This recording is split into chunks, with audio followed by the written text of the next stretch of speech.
Bloodbending is one of the most divisive superpowers in the world of superheroes because while it sounds cool on paper, it's awfully messy in practice. Just ask Marie Moreau, because this poor girl has to commit self-harm every time she wants to use the abilities Vought injected into her. Well, we say every time, but the truth is, that was something she only needed to do in the beginning. The truth is, since the first episode of Gen V, Marie has grown so much as a character and a superhero that today, her abilities are one of the only known counters to the growing power of Homelander. That's right, folks. She's a Homelander-level Supe and she's barely a full-fledged adult, and in this video, we'll explore the top 10 ways in which Blood Mage is already the most powerful Supe in the entire boys universe. So strap on your spoiler hats and sit tight, because this is going to be a bumpy ride. Oh, and before we get too deep into things, we do have a quick request. If you like our content, please support us by subscribing to the channel. It's a small click for you, but for us, it means a lot.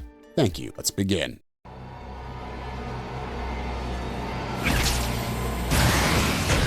She regenerated wounds given by Homelander. The very first piece of evidence we have that Marie Moreau is indeed Homelander level is the fact that she tanked his laser eye beams. Very few characters in the series have been able to accomplish a feat like that. Even Supes, who are genetically engineered to have inhuman levels of physical endurance and durability, find it difficult to stand up to Homelander's eyes. We got evidence of this when he was playing Hide the Cat with Stormfront. Homelander generally holds back against superheroes because of his supremacist ideals and whatnot, but when Stormfront gave him the permission to go all out on her, he turned her bosom into charred meat. You can argue that maybe this was only possible because Stormfront was a really old subject of the Compound V experiments, but you'd think that a formula like that would only get better with time, not worse. Superhero bodies are said to be practically indestructible in the face of conventional human weaponry, which means that only Supes can kill Supes on equal footing. And among all the Supes that currently exist, Homelander is undoubtedly the strongest. He's already killed people like the first Black Noir without even needing his most powerful weapon, and yet Marie not only survived this rage blast, she seems to be completely fine in the aftermath. This means that she's simply a cut above every other Supe in training at Godolphin University, and maybe even the rest of the world. Her physical durability makes her one of the few Supes that can be put on the front lines against Homelander and his supremacist Seven, and that's just the beginning. Even if she gets injured, Marie is the kind of person who can keep on fighting without worrying too much because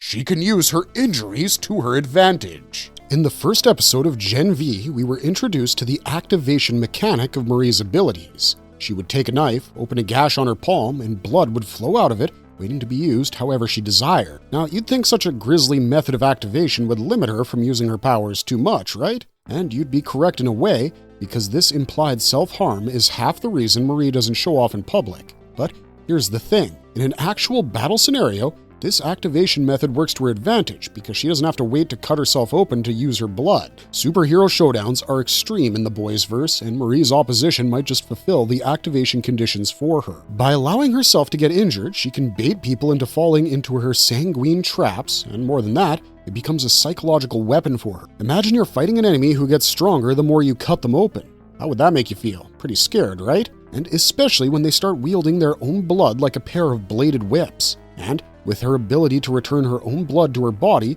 Marie doesn't have to worry about things like bleeding out, so she gains battle immunity after a fashion. Perhaps the only way to deal with her permanently is to vaporize her, and that's already difficult to do to a Supe because of their extremely durable bodies. So, if you fight Blood Mage, remember that death by 1,000 cuts is the worst case scenario for you, because that only makes her stronger. And speaking of bladed whips, she can create weapons on the spot. Over the course of the first season of Gen V, we see Marie's blood manipulation increase in force dramatically. In the first episode, she can only use her blood as a sort of javelin to do some target practice, but by the end of the first season, she can effortlessly turn blood into a multitude of weapons, like thrown projectiles and even a bloody katana if she wants one. While most other projectiles are useless against Supes, Marie's blood is special. It's reinforced with Compound V, so she can use it to kill Supes as easily as a crossbowman hits a target, and after her powers get a massive upgrade, she can even manipulate any kind of blood lying around her to do the exact same thing. Having projectiles that can impale Supes is going to be handy in a war against them, and that's exactly what the final season of The Boys is building up to. This is why the trailer for Gen V Season 2 showcases Marie so heavily because she's the key to defeating Homelander's army. She can one-shot Supes with her blood projectiles, and she can do it more efficiently than Butcher's cancer tendrils.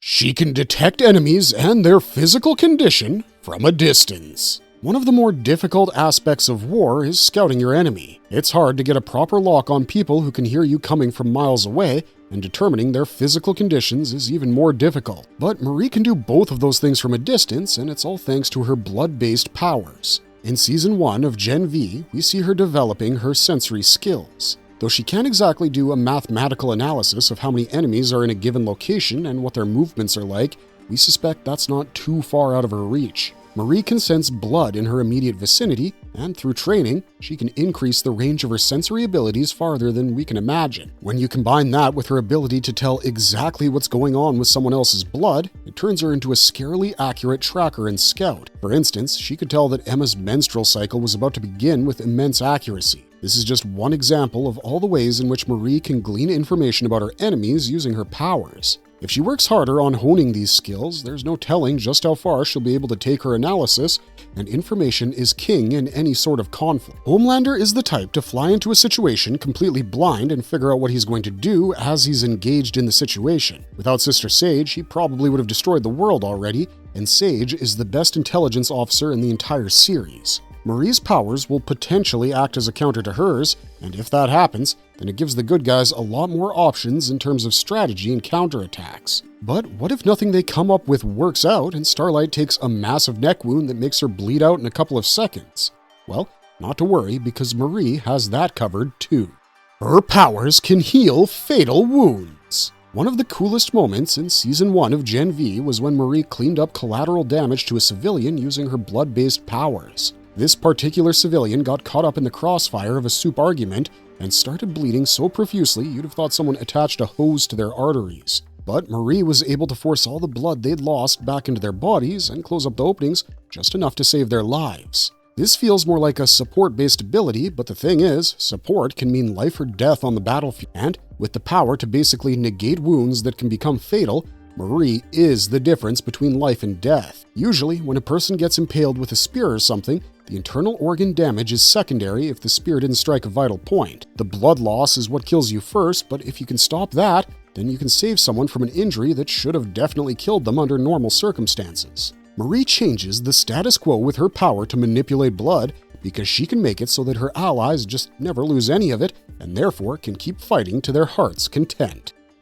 She can create antibodies for everything using her blood. This is going to be an extremely important point in the second season of Gen V and the final season of The Boys, because as of now, a deadly Supe virus has been stolen from Vought with the purpose of using it against all Supes indiscriminately. This virus was specifically engineered to target the Compound V enhanced physiology of Vaught's several Supe quote-unquote products, and the only counter to it might just be Marie. This has to do with biochemistry and the basic premise on which viruses operate. A virus is successful in attacking a host body because it outpaces the rate at which antibodies can be produced. In the case of viruses that are only found in a specific species of creatures, when they cross the species barrier, they become unstoppable because the new target's physiology is simply not equipped to handle them. This is how HIV became such a threat to humans, because it jumped ship from other primates into our bodies and we had absolutely no defense against it. AIDS destroys our white blood cells, to put it crudely,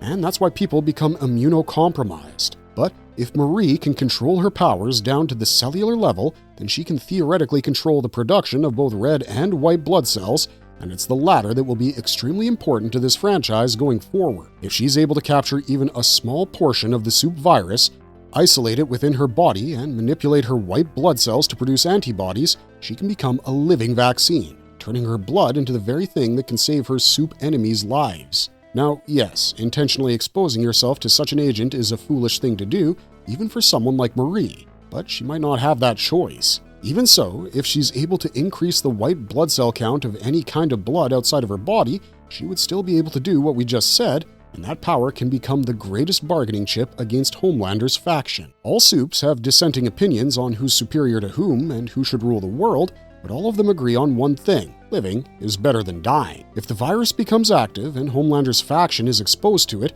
Marie will be their last hope of surviving, and that's what we call the ultimate biological deterrent. Sure, Homelander probably won't stop himself from killing her, but Sister Sage might if she grasps the true scope of the situation, and that would be enough to tip the scales in the good guy's favor. We've already seen how helpless and hopeless Homie gets without his big brain baddie, so for his own sake, we hope he can put his ego aside for once in his life. Otherwise, shedding pubes and graying hair will be the least of his problems. She can fortify body parts with her blood. This is a bit of a speculative point because we haven't seen it happen just yet, but theoretically speaking, Marie should be able to fortify her individual body parts using her blood. In fact, this might be how she survived Homelander's near point-blank range blast, because that would turn things into a bit of an unstoppable force meets immovable object kind of scenario. We like to think of this ability working like the base power of Kakuzu from Naruto Shippuden. The Akatsuki's second immortal member had an Earth-style ability that allowed him to harden his body to such a degree that he could withstand a full-force human tank bullet attack from Choji Akimichi, one of the most physically imposing characters in the entire Naruto-verse. Kakuzu also uses his hardened skin to deflect literal bombs and throwing knives with his bare hands, and if Marie is able to do the same thing, that would make her even more overpowered than we first thought. But if this isn't on the table, then she can unlock another ability that's quite a bit like an anime character's, and that's Choso's Piercing Blood from Jujutsu Kaisen. Piercing Blood is also an attack that uses fortification as its foundation, because in it, the user fortifies and compresses their blood to create an arrow. This arrow can be released at blinding speeds, and when it hits the target, it will pierce through it, no matter what it is. Piercing Blood uses the same concept as water pressure. If water is pressurized, focused on one spot, and released from a small opening, it can cut through a diamond, because that's how powerful compressed water can be. And if we're right, and Marie can both harden body parts and compress her blood to attack people, then she just might become a god-tier character in terms of her battle strength. She'll gain a version of both an impenetrable defense and an unblockable attack, and while Homelander is strong in his own right, out of those two things, he probably only has the former. Homie's entire shtick revolves around having been engineered to be the strongest and most durable person in the world. His strength has been matched by people like Soldier Boy and Butcher on Temp V, but his sheer defensive strength hasn't been outmatched just yet. With Marie's fortified and compressed blood, that could be a possibility, and once she learns those skills, it's game over for the Supremacist 7. But you know, things might not even get to the point of a fistfight, and that's because she can manipulate others' blood to make them fly. This comes from the trailer for Gen V Season 2, so we can't explain it fully just yet, but at multiple points during the trailer, we notice Marie doing something extraordinary. She starts manipulating the blood within others to make them fly. It probably starts off as a training discovery because we see her lying on her back while she's doing this, but by the end of the trailer, she can make at least 3 other people levitate with her powers. What we imagine is happening here is one of two things. Either she's making their blood lighter, spatial aspect connected to her blood manipulation, because that aspect does exist. Without a certain level of spatial ability, Marie wouldn't be able to create blood knives independent of her body and hurl them across the room. If this is a new power that lets her take control of another person's body via their blood and move them according to her will, then that's a complete game changer. She can not only make others fly, she can probably fly herself, and being able to pull people in and out of range of attacks can once again make all the difference between living and dying in the series. Marie could pull her allies out of harm's way or put her enemies into it. Evidently, it takes a lot out of her to do this because we see her breaking an 11-style nosebleed at one point in the trailer, and that makes sense. Being able to control the blood of another person to make them fly must put an enormous strain on her body, but if she's able to use it effectively, this power could become the hidden ace up her sleeve. Granted, we don't know how long it'll be hidden, considering she uses it in front of several Godalkin students and staff members, but you know what we mean, right? In short, Blood Mage can cause miracles with her powers, and these aren't the only kinds of miracles she can create. She can manipulate others' blood to kill them. This one is separate from our final point because while they both achieve effectively the same thing, their application differs wildly. Let us ask you this. Why are we alive? This isn't a philosophical question, it's a biological one. Why are we able to move? How can we think? What makes us do things physically? It's not just our bodily apparatus, it's the fact that blood is constantly being pumped through our bodies to create a circulation system that makes life possible. This is why the heart is such an important organ, because if it stopped beating, then we'd stop moving permanently. So, what would happen if our internal blood circulation just stopped one day? We think you guys know the answer, and we think Marie Moreau knows it as well. That's why it's wild to think that without even raising a finger, she'd be able to kill another person and make it appear like natural causes. If she manipulates another person's blood to stop its circulation, that's game over for them. Yes, it would probably take a few minutes before their death is confirmed, but death will be inevitable. Also, she can probably use her powers to cut off blood circulation from a specific part of her target's body, which will prove devastatingly effective against enemies like Sage. Sage's real power lies in her mind, which she hates because she can't even experience anything normal without literally lobotomizing herself. Even when she does that, her brain regenerates after a few hours, but she's back to her oversmart and overly smug self. But Marie could cut off the blood supply to her brain permanently, turning her into a vegetable and thus taking out the brains of Homelander's operation. Marie's manipulation of someone else's blood isn't perfect just yet, but once it does reach that level, there's no telling how far she can take it. And when you consider the fact that we haven't even spoken about her actual trump card, you can see why everyone's hyping her up as a Supe more powerful than Homelander. So, now that we've come this far, let's talk about it, shall we?